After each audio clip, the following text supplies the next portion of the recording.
नमस्कार, मैं विदोजा और आप देख रहे हैं बीबीसी लंदन। अब आप ये जरूर सोच रहे होंगे कि आज इंडियन टीवी न्यूज की जगह मैं बीबीसी लंदन क्यों कह रहा हूँ, क्योंकि जब एक पढ़ा लिखा व्यक्ति इस तरीके की बातें करता है तो जाहिर सी बात है कि लोग उसका मजाक उड़ाते हैं। लेकिन जब एक डॉक्टर इस तरीके की बात करें कि उसके नाम से अस्पताल का पंजीकरण तो है, लेकिन उस अस्पताल का संचालक खुद ही डॉक्टर बन के इलाज करता है, ये उसके संज्ञान में नहीं। जबकि एक मरीज के मामले में जब बोर्ड लगा था, उस बोर्ड पे डॉक्टर एमएस चौधरी का नाम और डॉक्टर वंदना राव का नाम उस अस्पताल के बोर्ड पर स्पष्ट लिखा हुआ था और उसके नीचे BAMS भी लिखा हुआ था। और उस अस्पताल में डॉक्टर फैज अहमद के नाम की डिग्री लगी हुई है। और आपको ये भी बताते चलें कि डॉक्टर फैज अहमद अर्बन आयुष्मान आरोग्य मंदिर, जो कि पिपरापुर इलाही बाग गोरखपुर में स्थित है, वहां पर भी इनको अपनी सेवाएं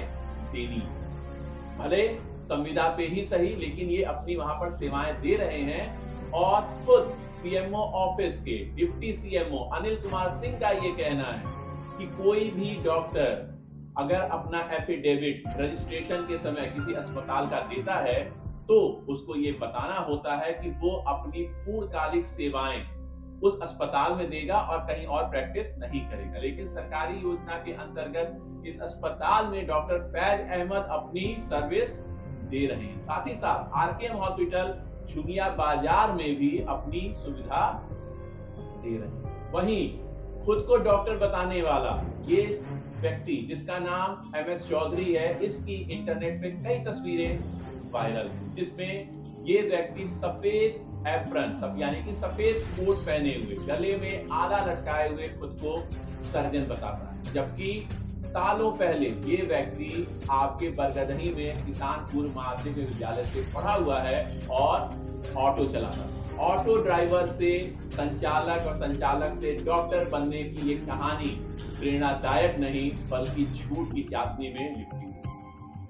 इसकी खबर हमने पिछले कई दिनों से लगातार चलाई है और आज एक बड़े संस्थान की तरफ से भी इस खबर को प्रकाशित किया गया है। हम संस्थान को धन्यवाद देना चाहते हैं कि उन्होंने भी कम से कम जनहित की इस समस्या को उठाया। और देखने वाली बात यह है कि इस पर संज्ञान लेते हुए प्रशासन क्या कार्यवाही। आपको ये भी बताते चलें कि लगातार खबरें निर्माण टाइम्स अखबार में प्रकाशित हुई थी और इंडियन टीवी न्यूज ने इस खबर को प्रमुखता से चलाया था, जिसके बाद क्षेत्रीय यूनानी एवं आयुर्वेदिक अधिकारी डॉक्टर मीनू सोनी ने एक टीम गठन की बात कही थी। और कल यानी कि 25 फरवरी को एक टीम इस अस्पताल पर जांच के लिए भी पहुंची थी, जैसा सूत्र बताते हैं। लेकिन जांच के बाद क्या कार्यवाही हुई ये अभी तक सामने नहीं आया। आज शिवरात्रि का त्योहार है। अभी तक क्षेत्रीय यूनानी आयुर्वेदिक अधिकारी को हमने 2 बार फोन करने की कोशिश की, लेकिन उनसे हमारा संपर्क नहीं हुआ। लेकिन CMO ऑफिस में एफिडेविट देते वक्त जब डॉक्टर ये कसम खाते हैं कि वो अपनी पूरी सेवाएं सिर्फ एक अस्पताल में देंगे, उसके बावजूद अगर वो कहीं और भी प्रैक्टिस कर रहे हैं, अपनी सेवाएं 5 से 6 घंटे दे रहे हैं, तो उसके बाद उस अस्पताल में अगर कोई घटना होती है तो इसका जिम्मेदार कौन है? इसके जवाब में स्वास्थ्य विभाग यानी कि CMO ऑफिस से ये आया कि उस अस्पताल में कोई और डॉक्टर भी रहते होंगे। लेकिन आपको बताते चलें कि खबर पहले प्रकाशित होने के बाद उस अस्पताल का बोर्ड बदल दिया गया। ये सही है कि उससे पहले उस अस्पताल पर बहुत बड़े बड़े डॉक्टरों के नाम लिखे हुए थे, लेकिन खबर चलने के बाद जब बोर्ड बदला गया तो उसमें डॉक्टर फैज अहमद की फोटो सहित उसकी जो है एक बार बोर्ड लगाया गया, फोटो सहित डॉक्टर फैज अहमद का लगाया गया और उसमें एक दूसरे डॉक्टर राकेश पांडे का नाम लिखा गया। यानी कि सिर्फ 2 डॉक्टरों के नाम उस अस्पताल पर है, इसके अलावा किसी और डॉक्टर का कोई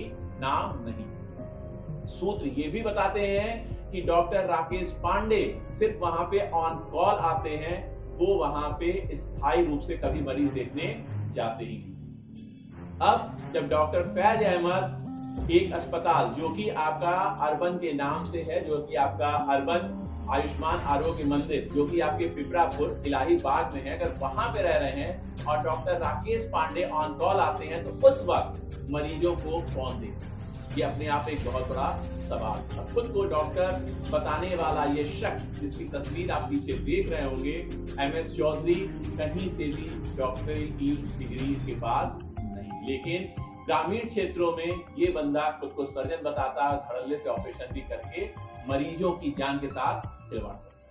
अब इसको संज्ञान में लेते हुए प्रशासन क्या कार्रवाई करेगा ये तो आने वाला वक्त बताएगा। लेकिन गोरखपुर में जितने भी बड़े अस्पताल हैं उसमें मेन जो मुख्य बोर्ड होता है उस पे डॉक्टरों की फोटो अभी तक हमने नहीं देखी है, सिवाय RKM हॉस्पिटल की। अगर ये IMA की गाइडलाइन है तो ये बहुत अच्छी बात है, लेकिन IMA की गाइडलाइन ऐसी कुछ है नहीं। लेकिन जो मेडिकल आपके अधिकारी हैं स्वास्थ्य विभाग के, उन्होंने ये बताया कि अस्पताल के बोर्ड के बाहर, अस्पताल के बाहर या अस्पताल परिसर के अंदर पीले रंग के फ्लैक्स पर काले अक्षरों से अस्पताल का पूरा ब्यौरा लिखना होता है, लेकिन फोटो तक की बात अभी तक हमारे संज्ञान में नहीं।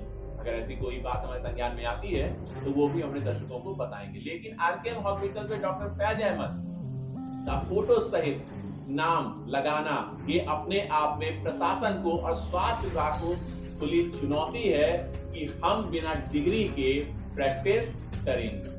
डिग्री किसी की हो, लेकिन हम गले में स्टेथोस्कोप लगा के, आला लगा के और सफेद कोट पहनकर प्रैक्टिस करेंगे। आपसे जो बन पड़ता है करिए। राज अस्पताल 2020 जो कि भटट में था, सील हुआ था और उस समय भी उसका संचालन यही शख्स जो खुद को डॉक्टर बताता है, मधुसूदन चौधरी। लेकिन सफेद कोट, सफेद रंग में दाग बहुत जल्दी लगते हैं, लेकिन गोरखपुर में हालात कुछ इस कदर हो गए हैं कि सफेद कोट पे दाग बार बार लगे। मरीजों की जान के साथ खिलवाड़ हो रहा है और ये खिलवाड़ कब तक होता रहेगा ये अपने आप में एक बहुत बड़ा सवालिया निशान। इस खबर में आगे जो कुछ भी होगा वो अपने चैनल के माध्यम से दर्शकों को बताएंगे। आज की खबर में सिर्फ इतना ही है। खबर अच्छी लगी हो तो कमेंट बॉक्स में जाकर कमेंट करें, चैनल को सब्सक्राइब करें, लाइक करें और खबर को ज्यादा से ज्यादा शेयर करें, क्योंकि हो सकता है कि आपका एक शेयर आपके किसी परिचित की जान बचा दे। क्योंकि इन डॉक्टरों का, जो खुद को डॉक्टर कहते हैं, डॉक्टर है नहीं, कथित डॉक्टरों का कहीं से भी कुछ भी हो सकता है और ये कुछ भी कर सकते हैं पैसे। वहीं डॉक्टर फैज अहमद का भी ये कहना है कि फरवरी के बाद जब अस्पताल का पंजीकरण खत्म हो जाएगा तो अस्पताल नहीं, लेकिन अस्पताल के बोर्ड पर उनका नाम लिखा होना और वहीं डॉक्टर MS चौधरी का BMS लिखा होना और इस बात से अनभिज्ञता जताना कि उन्हें पता ही नहीं कि वहाँ कौन डॉक्टर आते हैं, कौन डॉक्टर नहीं आते हैं, ये अपने आप में एक छोटे बच्चे का कहा हुआ जवाब होता है। एक जिम्मेदार डॉक्टर से इस तरीके की बातें शोभा नहीं देती। कल हम मिलेंगे एक नई खबर के साथ, तब तक के लिए नमस्कार।